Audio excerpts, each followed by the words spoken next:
Ghana mampani na bedi achire Dr. Alhaj Mahmoud Bawumia Dr. Enete wadi nsɛm bi atudwa na ne nsɛm a wadi atudwa nyina ɛyɛ nsɛm a wodo a ɛtwagu ɛwɔ ɔman mu ɛfa ya manwosɛm ɛho ɔmanfo nyina enim dada sɛ mfinhyia mpemienu ɛne aduonu mu no amammuo ɛmra mu no ɛma yɛn kwanse yɛbɛkɔ abatoɔ so ne akɔtoa bɛyi ɔmampani ne ho mmarahyɛ badwafoɔ ɛne mpanimfoɔ awodo pii obedi anim ɛwɔ ɔman yi mu na ɛno mu ɛna de di kan kora ɔman yi abakɔsɛ mu yɛnya ɔmampani ya wadi adi atwamu ne wasan eba begina sɛ enka ne mpre no so ɔmanfo nto aba emfanyi no ɛna fei wɔmampani a wɔno nso so edi ade na ne mpre no so wɔpɛ sɛ wɔsan ɛkɔ na adehye ɛto aba ɛsan edi yi no enti na sese wɔno nwumadie ne nyina mu no akwakwayɛ entoto ho de wowo tie dwaso wayɔ ɛne de wɔno so aba atwamu wɔno so ayɔ na akyerɛ sɛ ne ade ate ade sɛn sɛ yɛde amammo imienu ɛkɔmpɛ wɔno ho ani ɛno mu ɛna Dr. Alhaj Mahmoud Bawumia ɛbɔ amane yesem sansam no wonam no wotete na watietie bia sese de adɔso ntoto enti wɔpɛse wo ma niema anim ɛda hɔ ɛma Ghana adehye wɔsese obi ɛkase wɔ de NPP amanyokuo ɛtoto NDC amanyokuo anu ɔmampani dada owura John Dramani Mahama edie no kan ya na no kwasem ne nipa koro no wɔne NPP amanyokuo ɛni ne yie kra kyase wɔne no ɛni ne yie wayɛ onfɛ to NPP amanyokuo no no de kakra wonim ɛne kakra wobetumi aka ɛde akyɛ Ghana adehye ɛne ɔmanfoɔ bi no ɔsɔre a wɔde NDC amanyokuo ɛtoto NPP amanyokuo ho no enie wɔse sɛ wode toto ho a amanyokuo no mienu no ɛte sɛ de wode esum ɛne han anaasɛ awia ne anadwo ɛtoto ho wɔse nsonsonia kɛseɛ no paa ɛwɔ mu esansa anadwo de ɛne bɔne ne ehuntaye mu niema ɛne niema wodoɔ pii no a nekɔso ya anadwo ɛmoa ɛma abrabɔ ɛne nkankoro ɛnyɛ n'adwuma afei nso kora no awia de niema wodoɔ nyina ne mu da hɔ ɛma na motuo ne bibia ɛkɔnkan enti sɛ wodi amanyoko emienu enwuma ɛtoto ho dia na kyerɛ sɛ ne NPP no yɛ awia ɛna NDC no akɔyɛ anadwo asumtum kabi ɛna eduru Ghana adehye ne nsɛm nyina no wɔde tugya ɛwɔ bra na wɔne yɛ nuanom yɛ wodoɔ pii ho yɛ Peace FM ɛtwetwe nkɔmmɔ ɛna nɔpa yi ɛna wɔmampani abɛdi akyire wɔde nsɛmi ɛto gya wɔkasa fɛsi kasam ɛne amammuo no ɛntoto yɛ ɛho wɔse sɛ wɔman no si kasam no agyina ne nan so ɛnneɛma wodoɔ pii akane bi na ɛntumi ɛnyina ɛwɔ man mu ɔmanfo nnwuma ɛne nneɛma wodoɔ pii ɛnkɔsoɔ no aban a wɔdi ade His Excellency na Nadu Dankwa Akufo-Addo ɛdi ne mu kan no wɔabɔ mmɔden atoto ama ɔman no si kasam no sɛ agyina ne nan so wɔse wɔhia hometeɛ wɔ su ene sechira na Ghana adehye na mu no ene saa hyehyɛ bi a wonom de abanti eyi ni nyina ede afri ho na Dr. Mahmoud owie ne nsam no ena woka bibi kakra de afa covid ho eno no wo bo amane yesem covid no kwasem ni abeha agene de na nso so kwan bi so no aboa ama omayi mu mpanimfu atumi atoto wo man no akoduru mpempenso bi a se de na nka ye kra ye nim se betumi akwakoduru no ye twam ho kra atra ho wo se covid ne ba yeyi o mampani ne na pamfo ne mpanimfo ede hyehyɛ yahodo pi no agua kwan mu ye kasa kura no wogusu kura Ghana fo adehye asene se de be ya covid-19 no enkonkofo wo haw ene abenedie bia emewie Ghana adehye eso wo se enwuma wodo pi na akoso kese se wo man no kura tete apansam eduru sei nanso wonwuma panti wo man no kwa na ekɔ nanim omampani abedi akire Dr. Alhaj Mahmoud Bawumia Santina uhwe 2014 the credibility of the government was very, very low. So they ended up Omuko IMF for a bailout, all right, because they couldn't get to the market to borrow. Young fundamentals, as I have said, when you look at the fiscal, you look at the monetary, you look at the external sector and the real sector, your fundamentals were in a much stronger position. And that stronger fundamental position has allowed us to weather the storm much better. That if you have an economy that could not pay teacher training allowance, how could they have given free water? They wouldn't have been able to give free water. They couldn't have been able to reduce electricity by 50%. They wouldn't have been able to give the meals that we have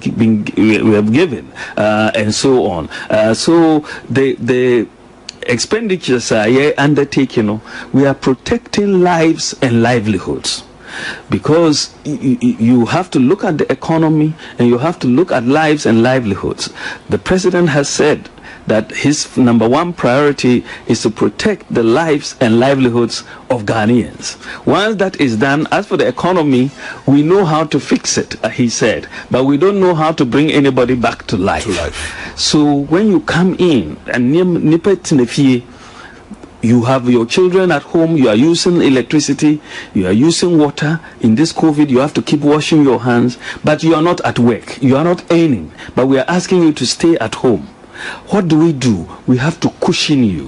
So you protect the livelihoods. Say, this few months you will not pay water bill, or this few months, if you are a lifeline consumer, untia electricity bill, and all of that. So when now, then the health workers, you cushion them with allowances and tax reliefs and all of that. When now, a boy and the business people, we provided almost 750 million Ghana cedis because a lot of businesses were hurting to do that. But those expenditures, were necessary expenditures to cushion our people and to cushion the economy. And this is why when you are in management of economy, when you save for the bad times as well. And we are in a much stronger position to make these expenditures. And by the way, without making some of these expenditures, you would have been seeing a collapsing economy. We a Ghana Mampani Abedi Trim, Dr. Alhaj Mahmoud Baumia and Watanin Semi Atuyanimi. Ewo PCFM dwumadie no a omampani abede akire course ano pe ko kan samwe no ode asemfofro bi behwe mu fa oman ye sika krabia dwumaku a ene dodo no a aguame akeka bia bomu aban na aso asene ama nei eda so ejina ne naso na omampani abede akire kan se ebra na aban anya ma ya na NDC 40 adwaso 2015 fam no wo se wo ye bedwam kasa kire dwumadie ede kasa ye a kire se nanka omampani a wote so President Mahama ene ne nkrofo ewo asopati asem a kombete pass waka se omayi sika krabia hodo no enyina yie ewo se wonom ye bibi fa ho nenso wo ye ampamua epre na so eye ne ho se wontie de obi eka na de nam so ma de besiesi ye bra ombedi adwan na chese sika krabia be se nwotwede wo mo ahodwa kofom a oyi omohwea enyeye wo yi sumasem bi so de se ye ma obi akwan amere bi sika kra adwuma ye wo sika puduo bi a eye odwetire a wo se wodi ehase na se sika puduo no de nkrofo ye ne se ante se ye wo studio hai amampoma kuampoma na bawa yakabom na kire se we bia akopa bi aba ne ye de akose o sika krabea na ye bia no ye dwetire nie ebia me mekuampoma meti akura me ni kapre obi sika no makoje enti se adwuma ne wifra se a obehwe no na wo se ye dansande nipa kro sika koma no sabra ne tumi ye de ama eno enti se koba se wo mo ne mo ye adwuma na omde omusika eba na beje sika no a na aye ntwensene na afi nye sika no emfa masafo no wo se ni nyina aka ho bi ene kowie ye emma sika krabia hodo no wo mo wodwo enenso sabra no na ban no ewo tumi se enko betumi asomu aboa te se de aban we ye no nenso wampamua etenatena ho a ena de beje so eje so. Banking crisis is very sad because the previous government were fully aware say there was a problem, fully aware say na problem wo in terms of the financial sector and the banking sector. 2015 IMF asset quality review, and it showed major problems in the banking sector. I spoke about it sometime in 2015, and Mika said we have 8 banks which could collapse if nothing is done about it. A former president, in his State of the Nation address in 2016, pointed to the problems, especially in the microfinance sector. Even under their tenure, 82 microfinance institutions collapsed, including DKM. So there were such bad practices of governance and the management of these institutions, and we had to step in. Because most of them, some of the banks were set up without any capital. They just lied their way to setting up the bank. They moved money here, showed it to the central bank gave them the license, then they moved the money out. And they were using central bank liquidity support for other people rather than reviving these banks. So when we say, by the time we got into office, things were really unraveling. And the new, because we were really on the brink of a collapse of the system. And so they had to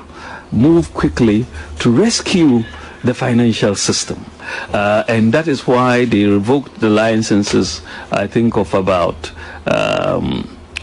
9 banks or so, and 23 savings and loans,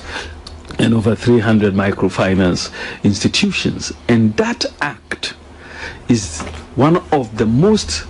important acts that have been done to save our economy. Vice President Emma the Republic of Ghana Dr. Mahmoud Bawumia and ananope woni enuanom PC for din kita ho odin sem etu dwa e kire se yensi kakra bia adwuma no aguo no edru ba bia wo kan ye no sempani asabre no mote adwa so etie yankan kodru ba bia edru nti eye arehosem ne so aben abon ho modene aboa ma na nka se de wo se guo ma nkrofo sika yira no ankoba sa wakeka bom ama sese dodo no a ensa akeka wo mo ede bi mo nso eguso a wo mo je ene sika krabia no nso yakabo mu ama omuguso a wo mo ayi wo munwuma Yentu akasiabo no so edi amomanfo na fei yakọ asomase enuro adwumadie kese bi eba so na sa adwumadie no a eba so no National Peace Council mpanimfo ene hweye ema sa adwumadie nyina eba mu na edi mu a sese de ababeya de edi tumi ewo empotamu ho ni nyina ne se wotwehia mu ema NPP amanyuko ena fe NDC amanyuko emu mpanimfo ya wonom asomase abato mpeso so wonom de wonsa ahye entiase nwoma ase akọ asomdwe ho apam se wo behwe ama abato a wo mamu ni nyina ye ba bekoso ansa ne ye bekọ abato ni mu ye gusu a ye to aba na fe ye to aba na wie ni nyina no akwakoye asomdue na ankowie basabasa ankofa podwa owuo enementeme ho asenkyira kakire bi amewie de hia wonom ewon potamu ho no so na enumu no asanwumadie no ekoso no ena National Peace Council wonom panimpa chairman ye wote adwamu Most Reverend Professor Emmanuel Asante wono edna no dinsam etuja ena wo bo amane yesem sese sa ensese yeyi a wonom ehwe edi dwuma no wo towasoa edi wani edi etire ye wonom ebehwe sem eya soansem no sebedwani wonimonyamfo Mubarak Muntaka Muhammad wono ena afei Municipal Chief Executive ye wono nso so ewo asokoro mampon wonimonyamfo Ali Duseidu wonom nyina behwe na afei asomdue a wonom ababeduan abayi esunsuo no wonom agugu ne kama na afei nyini na ababeji nyini ewo empotamu ho enu akire no wo NPP wonom nipa nso a wokwa gina ewo amanyuko nu anemu